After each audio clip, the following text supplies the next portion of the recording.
깨달음 이후 며칠째 부처는 고요한 나이란자나강을 뒤로하고 천천히 북쪽을 향해 걸었습니다. 그는 더 이상 단순한 구도자가 아니었습니다. 이제 그는 부처, 즉 깨달은 자였습니다. 하지만 깨달음을 얻은 그 순간 부처의 마음은 오히려 침묵 속에 머물렀습니다. 이 법은 너무 깊고 미묘하다. 사람들이 과연 받아들일 수 있을까? 그는 자신이 발견한 진리를 세상에 나누는 것에 대해 잠시 주저했죠. 그 진리는 언어로 설명하기 어려웠고 자칫 잘못 전해지면 오해를 낳을 수도 있었기 때문입니다. 하지만 그때 하늘에서 브라흐마 사함이라는 신이 나타났습니다. 그는 합장하고 간청했습니다. 세존이시여, 세상에는 마음이 흐려진 이들만 있는 것이 아닙니다. 눈곱만큼의 먼지만 닦으면 진리를 볼 수 있는 이들도 존재합니다. 부디 그들에게 법의 문을 열어주소서. 부처는 그 말에 깊이 고개를 끄덕였고 마침내 마음을 열고 세상을 향해 나아가기로 결심했습니다. 그의 첫 목적지는 사르나트의 이시파타나 미가다야, 사슴들이 노니는 평화로운 숲이었습니다. 그곳에는 과거 고행을 함께했던 5 비구가 머무르고 있었습니다. 여기서 비구란 탐욕과 번뇌를 버리고 진리를 구하는 수행자로, 단순한 스님이라는 직위를 넘어서 욕망에서 벗어나 해탈을 추구하는 자라는 깊은 의미를 담고 있습니다.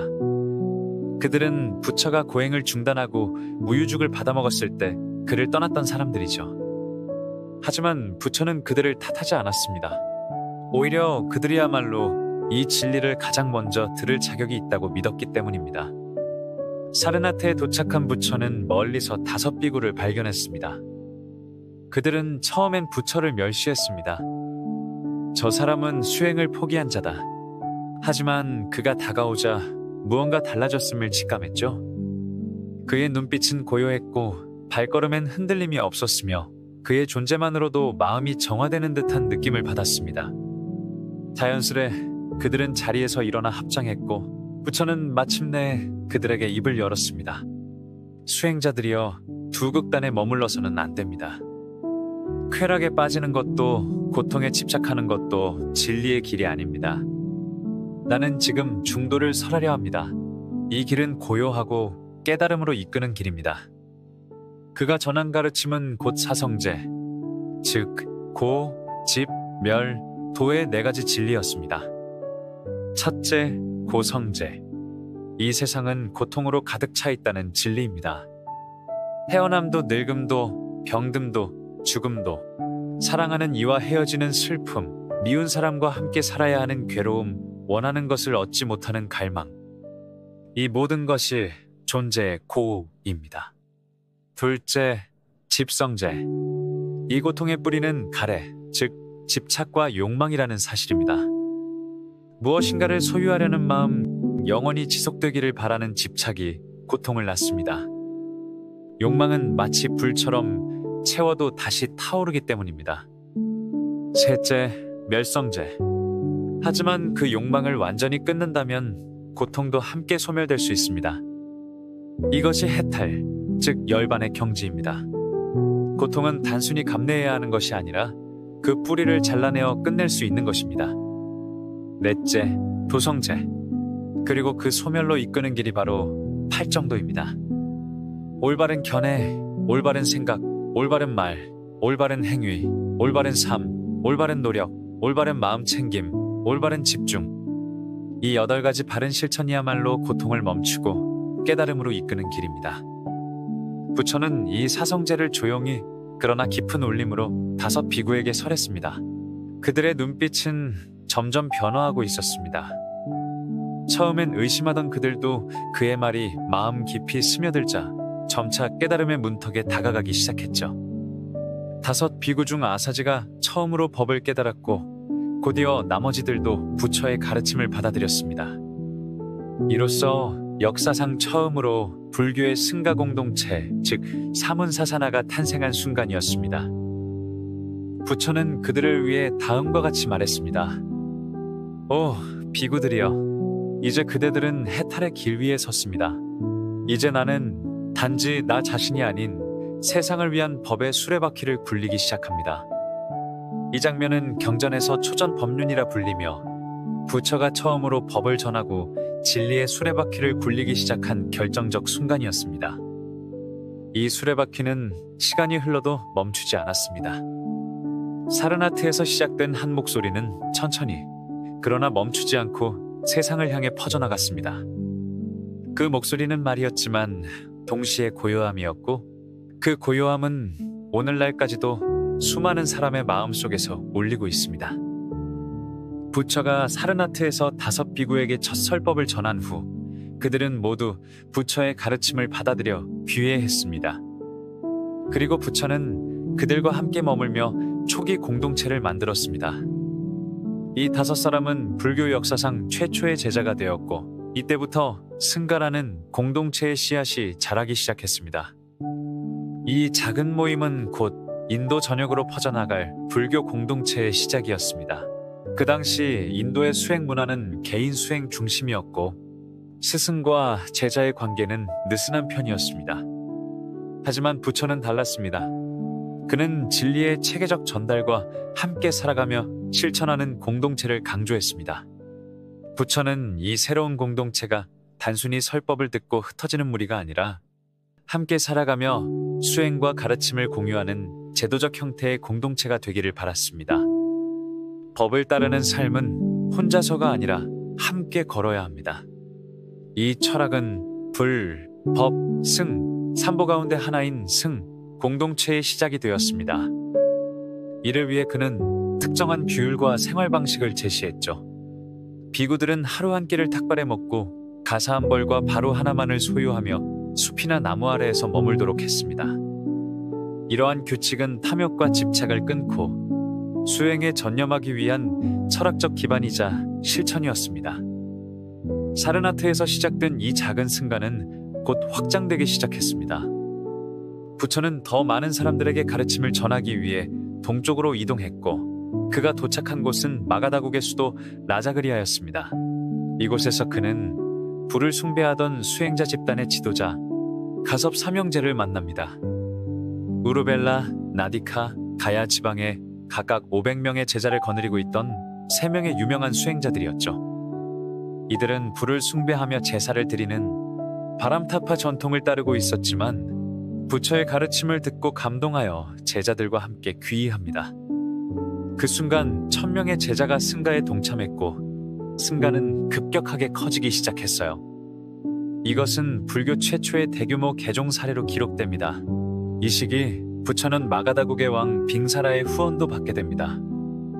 그는 부처의 가르침에 감동하여 왕궁의 정원 중 한 곳인 중림정사를 부처에게 헌납하였고 이는 불교 최초의 사찰로 기록됩니다.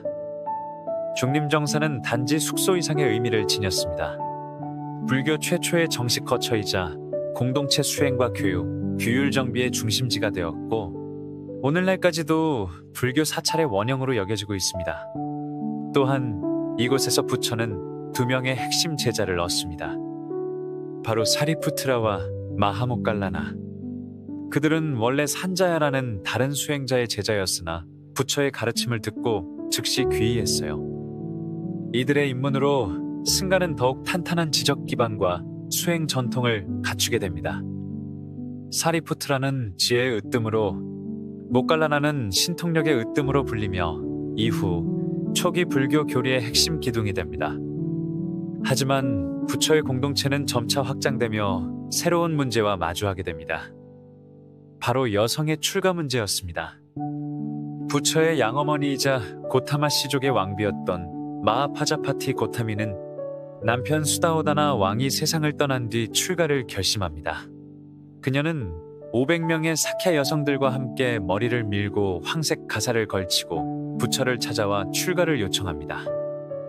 마하파자파티 고타미의 스토리는 다음에 따로 알아보도록 하겠습니다. 세존이시여, 저희도 법을 따라 수행하며 열반을 얻을 수 있겠습니까?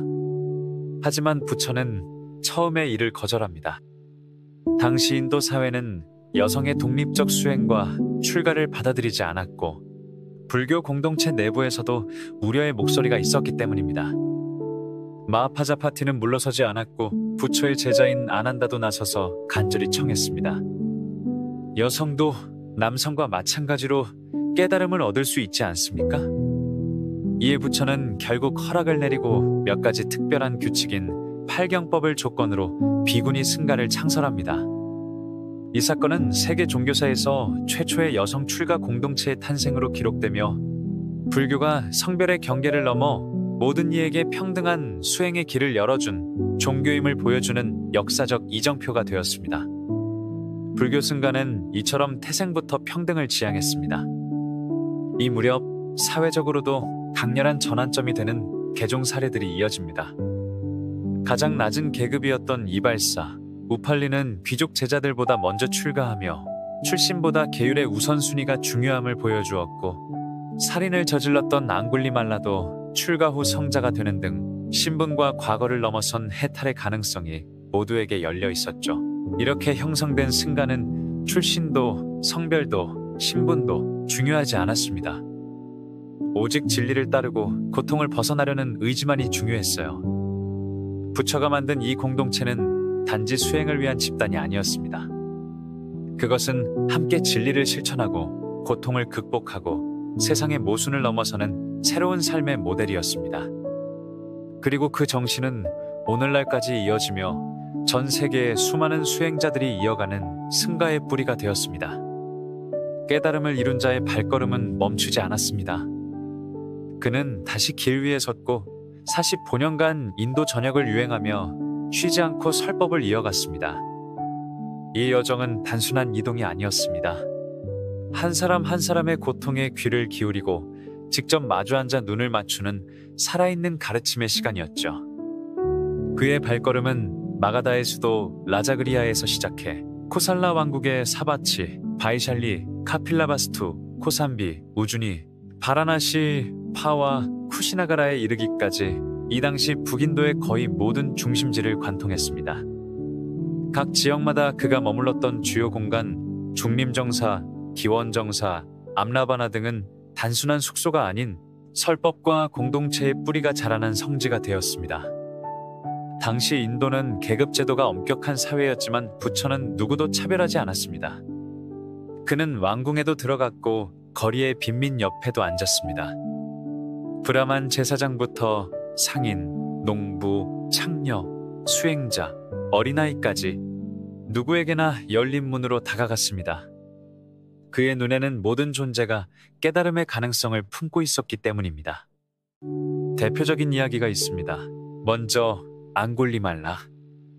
그는 999명을 죽인 잔혹한 살인자로 사람들은 이름조차 입에 올리기 두려워했습니다. 하지만 부처는 그를 피하지 않았습니다. 오히려 그를 향해 걸어가 그를 마주하며 말했습니다. 나는 멈췄다. 이제 그대도 멈춰야 한다. 그 말은 단순한 꾸짖음이 아니었고 앙굴리말라의 마음을 흔들었습니다. 부처는 고통으로 뒤덮인 한 인간의 내면을 꿰뚫어 본 것이었습니다. 앙굴리말라는 들고 있던 칼을 내려놓고 무릎을 꿇고 눈물을 흘렸습니다.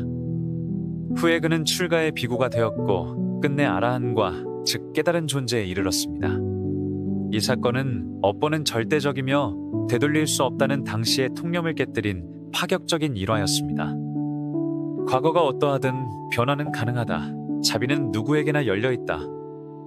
부처는 이 신념을 삶으로 증명했습니다. 또 하나의 상징적 인물은 우팔리입니다.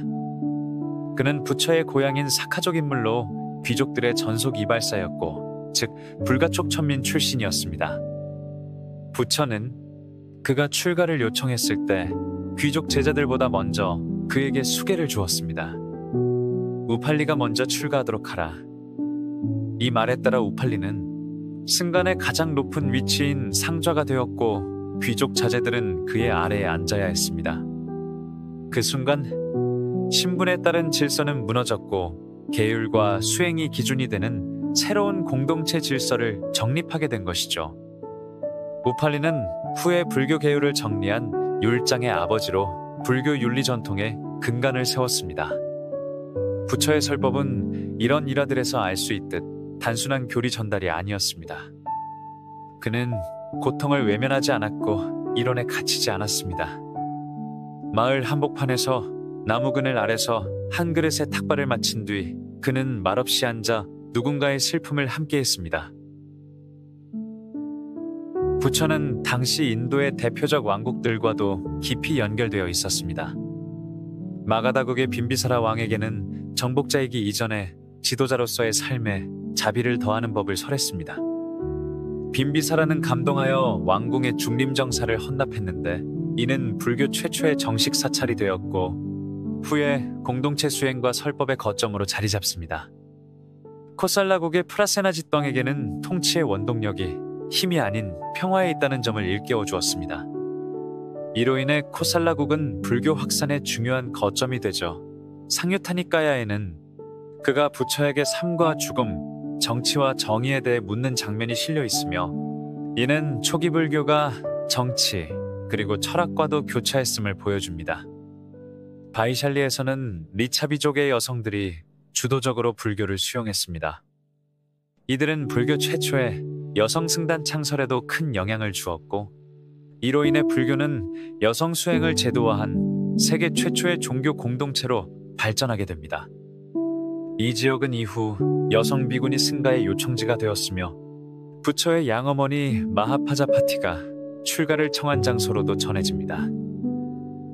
이 모든 만남은 단순한 종교 전파가 아닌 정치와 사회 구조에 자비와 평등이라는 새로운 원리를 심어가는 과정이었습니다. 이처럼 부처의 가르침은 철저히 현장 중심이었습니다. 당시 브라만 전통처럼 지배계층을 위한 의례나 추상적 철학이 아니라 실제 고통받는 사람들에게 직접 닿는 말과 실천으로 전해졌습니다.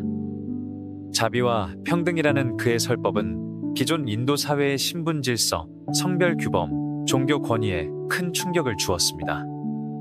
사제와 귀족만이 접근하던 진리라는 개념을 부처는 거리의 소녀와 병든 이들에게까지 알려주었습니다. 그리고 무엇보다 부처는 자신이 신이 아님을 끊임없이 강조했습니다. 그는 신처럼 군림하지 않았고 그저 고통의 원인을 말하고 그 고통을 멈추는 길을 보여줄 뿐이었습니다. 나는 가르쳤다.